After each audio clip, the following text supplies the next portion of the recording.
Historia Takeaway.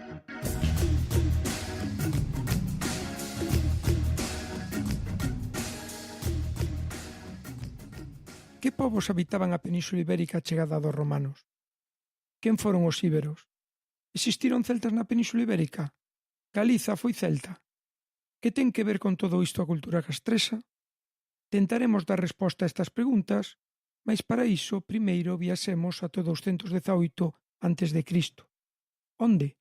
A vila de Emporium, colonia fundada polos gregos no Golfo de Roses, Girona, actual Empuries. Estamos ao inicio da Segunda Guerra Púnica, que enfrontará a Roma contra Cartago de Aníbal.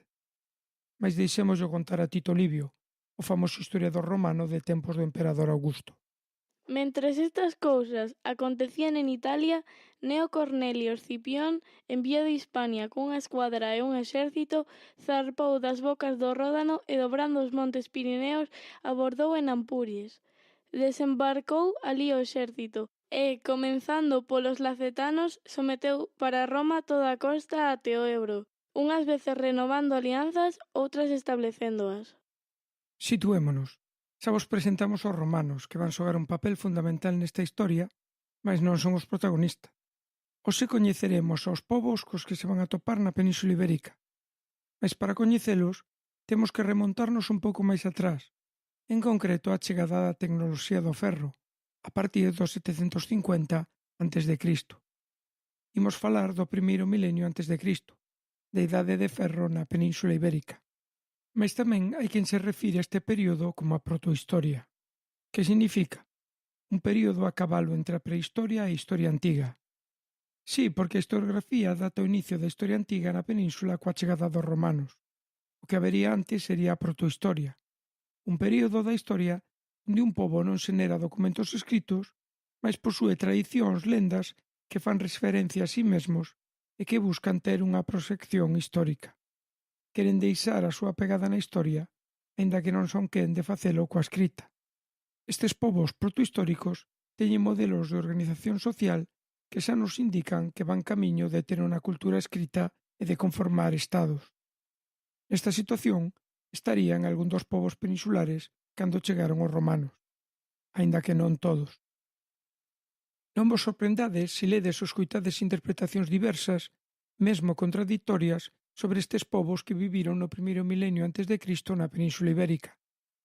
Mas non vos preocupedes, intentaremos que ao acabar este episodio vos quede unha clara visión xeral e resumida do que se coñece.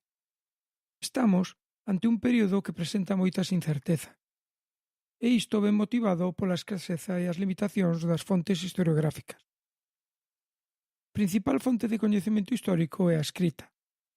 Estes povos non a tiñan. Ben, si, os íberos tiñan escrita, mas non se pode ler, porque non ten estrutura sintáctica. Son textos breves ou epigráficos. Con todo, poderíades decir, si que hai fontes escritas, acabamos de escoitar a Tito Livio. Certo é, contamos cos autores grecolatinos, mas hai que ter cuidado co que contan, porque nas súas obras percíbese un claro sesgo ideolóxico. O que nos contan destes povos é moi condicionado.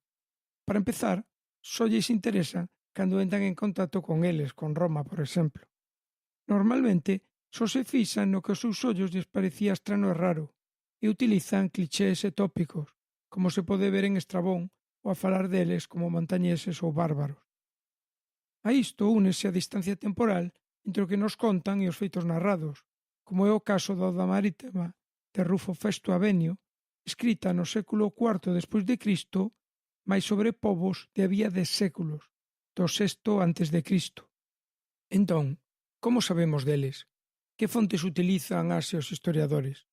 A primeira é a epigrafía, mas as inscricións epigráficas mostran a realidade das poboacións indígenas xa baixo a presenza romana, co que hai que tomalas tamén cun pouco de cuidado.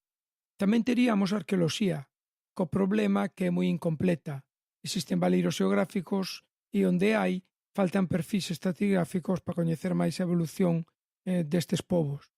E por último está a onomástica, a través do estudo da toponimia, da antroponimia, da teonimia, o substrato lingüístico. Quen vivían na península? Quen son estes povos prerromanos? Collede o voso manual e posiblemente aínda continúe a utilizar a clasificación orixinal que se estableceu a fins do século XIX. Segundo ela, habería tres grandes grupos: íberos, celtas e entre eles unha especie de mestura, os celtíberos. E os historiadores que esta clasificación non respondía moito á realidade peninsular deste primeiro milenio antes de Cristo, polo que se foron facendo novos intentos de clasificación, algúns por divisións étnicas, mas ningún acadou o consenso. Non nos complicamos. Existía unha grande diversidade de povos na península na segunda mitade do primeiro milenio antes de Cristo. Por iso, podemos falar de dúas áreas histórico-culturais que agrupan estes povos, aínda que non teñen unha delimitación tallante: a área íbera e a área indoeuropea ou celta. E como se diferencian? Pois por dúas cousas: pola lingua, a través da epigrafía e da onomástica, e polo sistema de enterramento. Domina a inhumación entre as poboacións íberas e a incineración entre as celtas. A área íbera. Unha frase sírvenos de resumo: a civilización ibérica é a resposta cultural indíxena aos estímulos dos colonizadores. Segundo isto, produciríase un proceso de iberización a partir do século VIII a.C., dos povos que vivían no Mediterráneo e no surleste da península, ao se ver influenciados polas colonizacións fenicias e gregas. Estes povos son moi diferentes, aínda que teñen unha serie de trazos en común.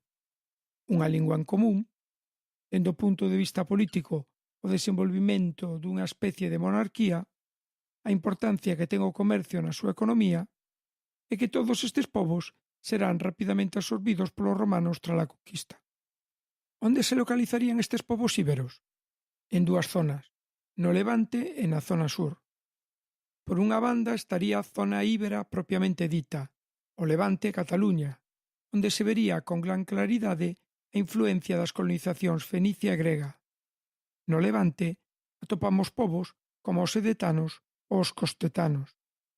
É a zona máis poboada. Viven da agricultura, da gandería e da pesca e destacan polo comercio, xa co Mediterráneo, xa co interior peninsular. O mellor non vos soan os costetanos, mais si unha das súas obras artísticas, a Dama da Elche.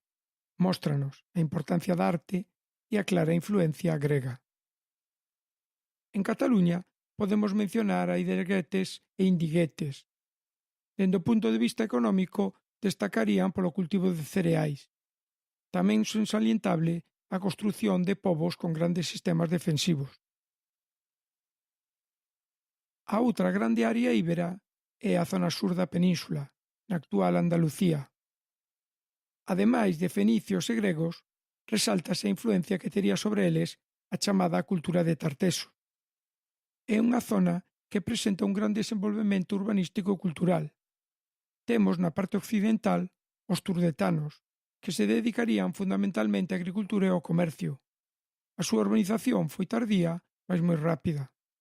Na parte oriental estarían os bastetanos, onde destaca o comercio.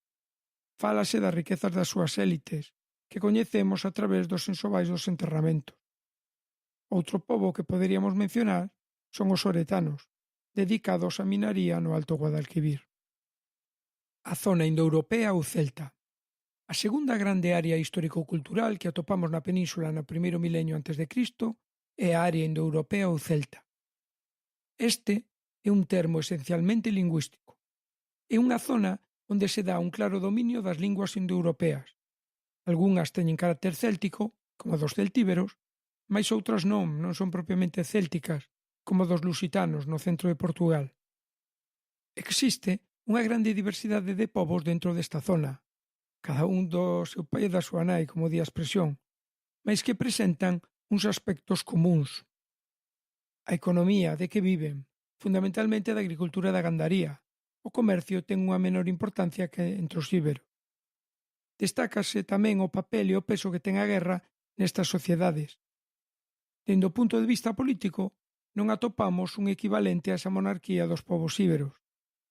E en canto aos enterramentos, predomina a cremación, aínda que tamén hai presenza de ensovais domésticos. Por último, teñen unha relixión politeísta, con divindades protectoras, guerreiras ou da natureza. Esta área poderíamos dividila en dous grandes grupos. Por un lado estarían os povos celtibéricos, que sería o mundo propiamente celta, que teñen a súa orixe na cultura dos campos das urnas europeos. E por outra, os galaicos, onde atoparíamos a persistencia dun sustrato anterior á chegada dos celtas. Aquí non se atoparía a influencia celtibérica, e é a zona onde se desenvolve a cultura castresa. Son moitos os povos que atopamos no grupo celtibérico. Por unha banda temos os celtíberos, ocupando a partir do século V a.C. os vales do Douro, do Teso, do Ebro ou do Salón.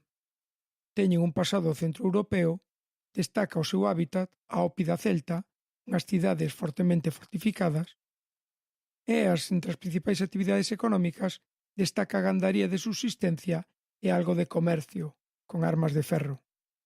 Teñen unha relixión politeísta, mais sin templos nin santuarios, e aparecen furnas funerarias. Moi influídos por este pobo estarían os vaceos, situados na zona norte de Castela e León. A principal diferenza é a súa dedicación á produción de cereais. Mais ao sur, na actual Castela-A Mancha, atoparíamos os carpetanos, dedicados á agricultura e ao comercio, e que destacan por teren as principais cidades celtas fortificadas. Os lusitanos, como xa dixemos, eran indoeuropeos, mais non celtas. Situados ao sur do Teso, na actual Portugal, vivían da gandaría. Coñecemos a existencia dunha aristocracia guerreira. As fontes remarcan sempre a súa valía militar, e sabemos que tiñan unha especie de caudillo, do que seguro vos soa un nome: Viriato. Outras poboacións indoeuropeas non celtas eran os betóns, de quen destacan as necrópolis. Fronte aos restos dos povos indoeuropeos, parece que tiñen unha economía máis diversificada.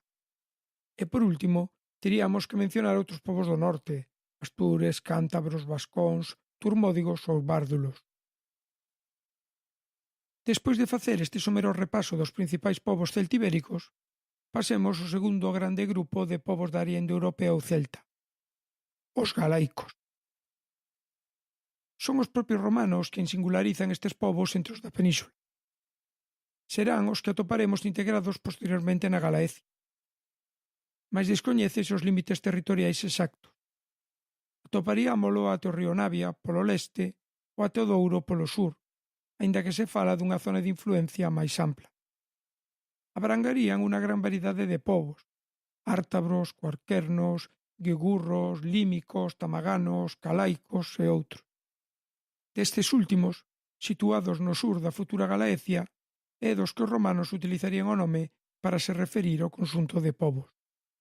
Eran estas poboacións celtas? Houbo celtas na Galiza? Este é un debate aberto e con posicionamentos ás veces moi encendidos. Neste territorio houbo unha celtización moi antiga. Galiza estivo integrada nunha rexión atlántica europea desde a Idade de Bronce. Enténdese que houbo unha convivencia entre poboacións celtas con outras non celtas, que xa vivían no territorio antes da chegada dos celtas, un substrato protocelta. Estes povos son diferentes aos do resto da área peninsular indoeuropea. A través da epigrafía observamos unha organización social diferente. Organízanse segundo os núcleos de poboación, non segundo organizacións indígenas suprafamiliares. Galiza, neste primeiro milenio antes de Cristo, é sinónimo de cultura castresa. Con este nome, enténdese un conxunto de manifestacións culturais que se sucederon nun tipo de xacemento como é o castro, situado nun espazo xeográfico máis ou menos determinado e ao longo dun período concreto.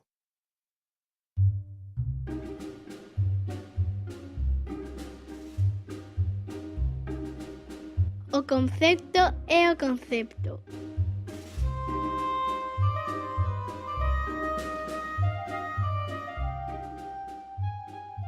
O castro é un tipo de poboado fortificado que se espallou principalmente por Europa entre a Idade de Bronce e a do Ferro, e que subsistiu mesmo ata a Idade Media. É característico no territorio dos galaicos, no noroeste da Península Ibérica. Tanto é así que dá nome á cultura dos povos prerromanos que aquí viviron, a cultura castresa. Os castros son recintos fortificados, cunha tendencia a forma circular e que se asentan en lugares elevados de alturas variables, que poden oscilar entre os 150 e 500 metros de altitude, aínda que tamén os hai en zonas baixas costeiras e, excepcionalmente, en zonas máis elevadas do interior. Non existe unha distribución homoxénea dos castros polo territorio. Para a elección do lugar onde se crean, non primaron os condicionamentos defensivos, senón sobre todo os económicos. Os castros tamén poden ser chamados citania ou cividade. No entanto, en Portugal, esta denominación designa especialmente a castros de maiores dimensións e cun grau de desenvolvemento urbanístico maior, con gran parte polo influxo da romanización. Non se sabe con exactitude o número de castros que houbo en Galiza, mas pode estimarse nun mínimo de 3.000, aínda que non todos estiveron ocupados á vez, e quizáis houbo alrededor de 1.500 na época de maior vitalidade, mas só contamos cuns 50 castros escavados arqueolóxicamente. Na Galiza, a cultura castresa supuxo o inicio da ocupación fixa do territorio e un sistema de economía sedentaria. Foi o momento en que se produciu a definitiva fixación da poboación galaica ao territorio. Deste xeito, podese dicir que o castro non é únicamente un tipo de asentamento, senón que comportou toda unha serie de transformación socioeconómica. E de que vivían os habitantes destes castros? Pois tiñan unha economía de base agrícola, cereais, como trigo, paínzo, orso e gandeira pastoril. Tamén tiñan gando vacún. Practicaban a minería, a ourivaría ou a cerámica. No que se refire á relixión, contaban cun panteón moi numeroso, con divindades da guerra e da fecundidade. Isto é moito. Podemes facer un resumo? Como non? Quédate con estas 7 ideas. Primeiro, baixo a denominación povos prerromanos, estamos a falar dunha grande variedade de povos que habitaban na Península Ibérica no primeiro milenio antes de Cristo, no período que se correspondería á Idade de Ferro ou coa protohistoria peninsular. Segundo, as principais fontes utilizadas polas historiadoras para coñecer a vida destes povos son a epigrafía, a arqueoloxía e a onomástica, toponimia, antroponimia e teonimia. A terza idea é que a chegada dos romanos á Península Ibérica no marco da Segunda Guerra Púnica podemos falar da existencia de dúas áreas históricos culturais que agruparían a unha grande variedade de povos, a área íbera e a área celta ou indoeuropea. O que as diferencia é a lingua e o sistema de enterramento, a inhumación entre as poboacións íberas e a incineración entre as celtas. Cuarto, a área íbera é a resposta cultural indíxena aos estímulos dos colonizadores fenicios e gregos. Son povos moi diferentes, mas que terán en común a lingua, o desenvolvimento dunha especie de monarquía, a importancia do comercio na súa economía e que serán rapidamente absorbidos polos romanos. Existen dúas grandes áreas entre eles, a levantina e a zona sur. Quinto, o segundo grande grupo de povos é a área indoeuropea ou celta. É un termo esencialmente lingüístico, xa que non todos os povos son étnicamente de orixe céltica. Teñen unha serie de aspectos comuns, como o peso da gandería e o menor peso do comercio na súa economía fronte aos íberos, o papel da guerra na configuración da súa estrutura social, e onde non atoparemos esa especie de monarquía, así como o predominio da cremación como xeito de enterramento.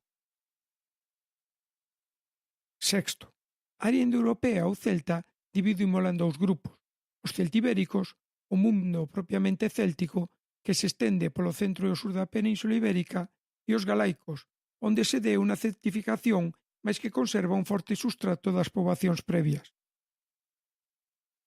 E como sétima e última idea, este é o momento onde se desenvolve na Galiza, na Galaecia romana máis concretamente, a chamada cultura castresa.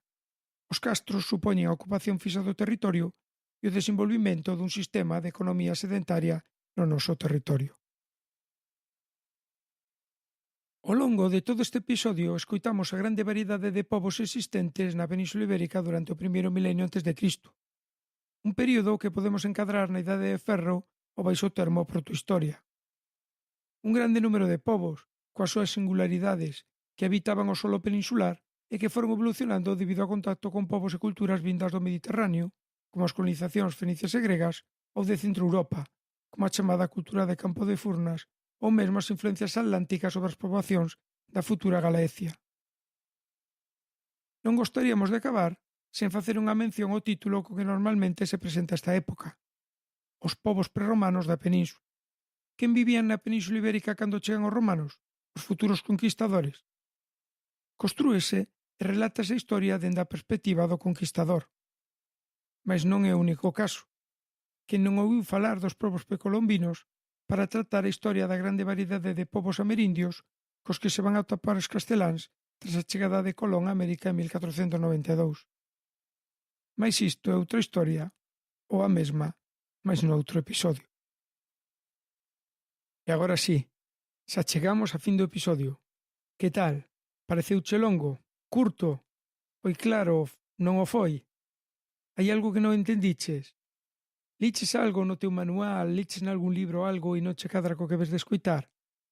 Por favor, non quedes con ningunha dúbida. Aquí estou para che responder. Podes compartila a través de @facemoshistoria en Twitter ou a través do correo electrónico facemoshistoria@gmail.com. Respondereite e coa túa consulta conseguirás que se vayan facendo mellores contidos e de seguro que axudas a moitas outras persoas que teñen a mesma dúbida pero que non teñen o afán por preguntar.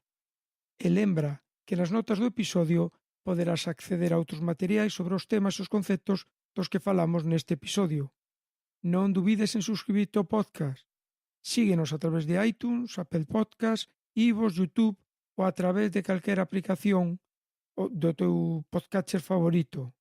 Atoparánnos no blog www.facemoshistoria.wordpress.com ou pon simplemente en Google Facemos Historia e ali nos atoparás. Vémonos. Escoitámonos.